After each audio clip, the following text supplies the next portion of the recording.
So ayan guys, may dumating sa atin na parcel. Ayan. Ito yata yung bubuksan natin kung ito ba yung ibibigay na yung serving spoon. Yung serving spoon. Ano daw to eh? Ayan. Oh, buksan natin, Jay. Habang nandito si Mr. Jay kasi kung serving spoon to, Jay. Ayan. Akin yan. Serving spoon. Oh, kala ko akin yan. Oo, meron ka. Hati tayo dito. Sana all. Sana nga ito na yun. Kasi, ito nga, Jay. Ha? Ito nga. Serving spoon. Yan lang. Yan. Maraming salamat kay Tita Connie. Ay, thank you po. At ano daw tayo dito? Anim-anim. Tama ba? 6 pieces pala. Oo. 12 pala yan. 4, 6. Yan. Ay, grabe. Kung may party sa bahay mo, Jay. Ayan, may serving spoon. Ay, grabe. Tita Connie. Thank you, Tita Connie. Oh, Wow, ayan. may ano na tayo. Hindi na. Ay, may upcoming pa na darating. Grabe. Akala ko ngayon yung yung plastic plate. Kung may serving spoon, may ulam. May May ulam, di ba? Oo. Grabe. Kailangan yan. Muwi ka na. Muwi ka na, lasing-lasing ka na, oh. Bira. Naghanap pa yata ito eh. Mga kubiro eh. Oo. Matubero ka pa, umuwi ka na. May kontrata pa yun kay Maria sa MK. Oo. Lagot ka. Ayan, thank you po, Tita Thank you. Connie. Salamat Ayan po. Oh, may serving spoon din ako. Ba, sakto to sa birthday ni Rex. Grabe. Oh. Thank you po. Oh, sakto to sa birthday ni Rex. Oh, mayroon din ka, Jay. 6 na yan, Jay. 6 na ulam. Ulam. Oh, 2 sa kanin. Oh, may 4 na ulam. Pero iba-ibang size ata to. Pareha lang, same lang. Thank you po. Ayan. So, mayroon na laking tulong sa amin to. Lalo na may mga party-party dito. Yes. Oh, maganda talaga pag may serving spoon ay. Abangan ko yung kasunod niyan, ulam na. Ulam. Kaya nga no. Oh, pero hindi ko muna to gagamitin saka na pag matapos na yung bahay natin. So, hello guys. Good morning, good morning. Today is Sunday. Maulan na umaga guys. Grabe, buong gabi ang ulan. Tapos buong na naman to. Buong araw na naman tong ulan. Noong nakaraan na puro init, hiningi natin ang ulan. Ngayon, sobra-sobra naman ang ulan. Wala na guys. Mga 1 linggong ulan pa to. Wala, magbubota na po kami. Magbubota na kami kasi medyo malambot-lambot na po dito ang lupa. So yan na nga guys, no? Yan, kapi-kapi tayo sa umaga. Yan. BSM kape. Ang kapeng may puso. Grabe ang ulan guys. Tignan nyo yung panahon. Oh, wala. Ang dilim ng paligid. Buong araw tong maulan. Yan. Yan dyan sa harap namin, nag-stagnant na ang tubig. Kasi laging nadadaanan. At medyo mababa kasi yan dyan guys. Dito sa amin, medyo mataas pa, pababa yan dyan, ganun. So, yun na, ang ulan. Kagabi pa to, wala nang tigil. Actually, kahapon, nagsimula din kahapon. Ulan, pero kahapon, pabungso-bungso. Lakas na ulan, tapos tigil, tapos ulan na naman, tigil, gano'n. Ngayon talaga ay walang tigil hanggang kagabi pa. Hanggang ngayon. Ayan, sobra-sobra na naman ang tubig. Sobra-sobra na naman ang tubig sa daet. Pero, naman guys, doon sa kanto, ay sinisemento naman na ang kalsada. So, iwan ko lang kung matatapos yun guys kasi maulan. Pero malapit na sana doon sa tulay, sa putol na tulay, malapit na doon ang koneksyon ng semento. Pero wala grabe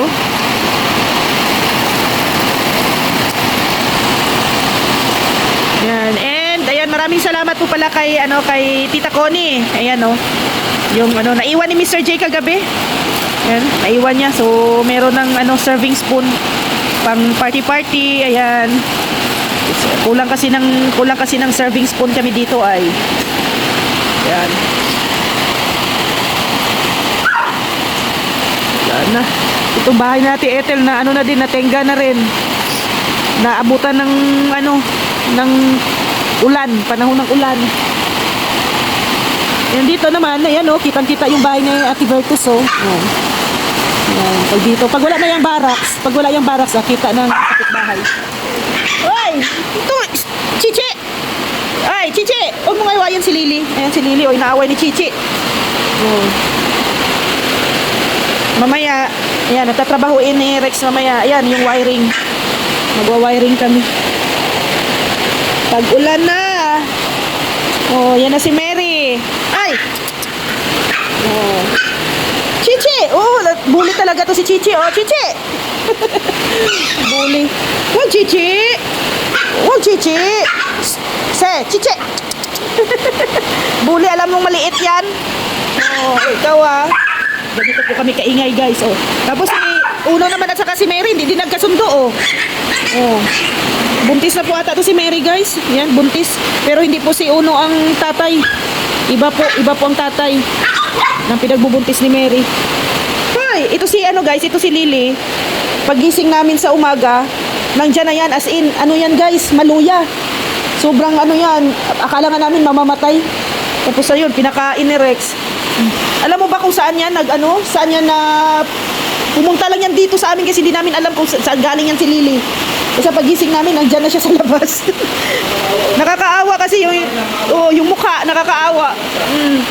Yan yung mukha niyan, nakakaawa. Kaya may mga sugat pa sa sa katawan, pero niliguan. Tapos marami siyang mga kuto. Pero ngayon, niliguan mo na din Wala na yung mga kuto niya. Sarap dito guys, magkape. Sarap naman. Nasana tayo sa harap ng bintana natin.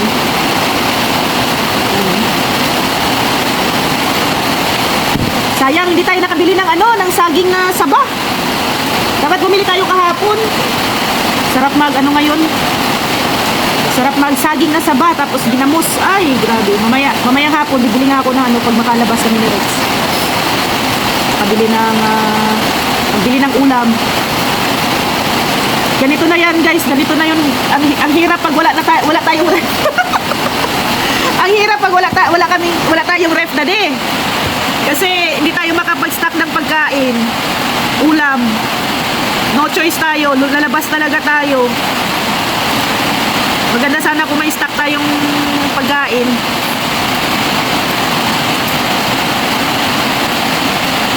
Maganda sana kung may stock tayo ng pagkain sa ref. Kung may ref tayo, hindi na tayo lalabas.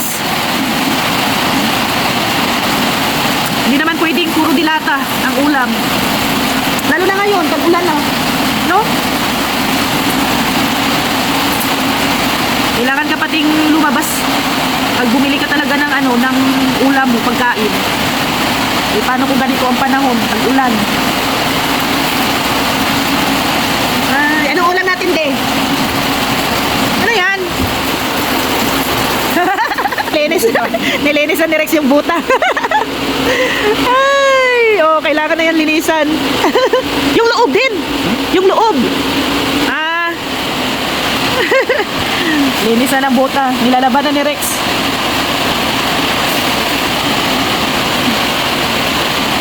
No choice. Magbubota na naman kami.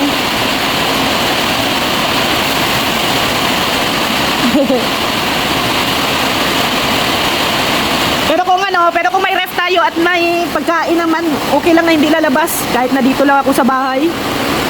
Pag wala namang importanteng lakad. Kasi guys, malambot na yung... Hindi pa kami pwedeng makadaan dito sa ginagawang kalsada, guys. Kasi hindi pa pinapadaanan. Hindi pa kasi tapos.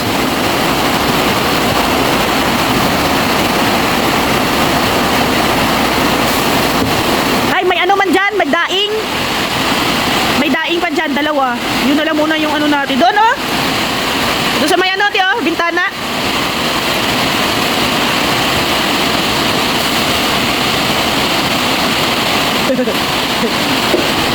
Aba. Yung akin doon, kailangan mong maligo.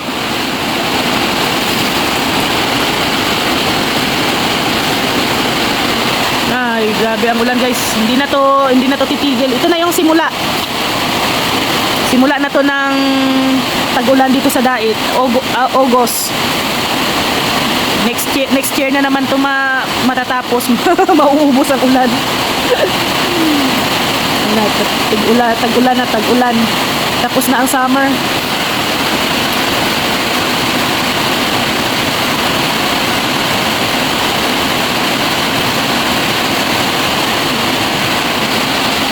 tingnan natin. Kasi guys, yung tinapay namin, kinain ng, ito oh, kinain ng pusa ang tinapay. Oh, nakalimutan kong i-keep kagabi. Nawala sa isip ko. Kaya ayan, wala na kaming tinapay at inubos ng pusa. Nakakapasok kasi ang pusa. Ayan oh, may ano pa pala kami oh. Ilang piraso na lang to? Dalawa.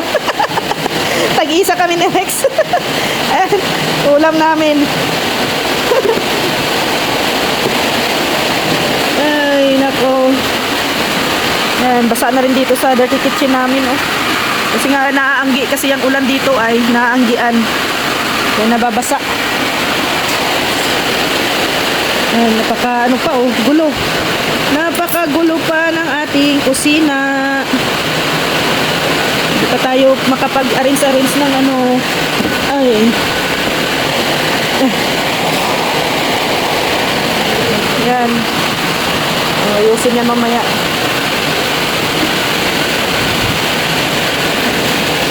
Pag tapos na dito guys, sarap dito sa terrace magtambay-tambay. Gano'n na.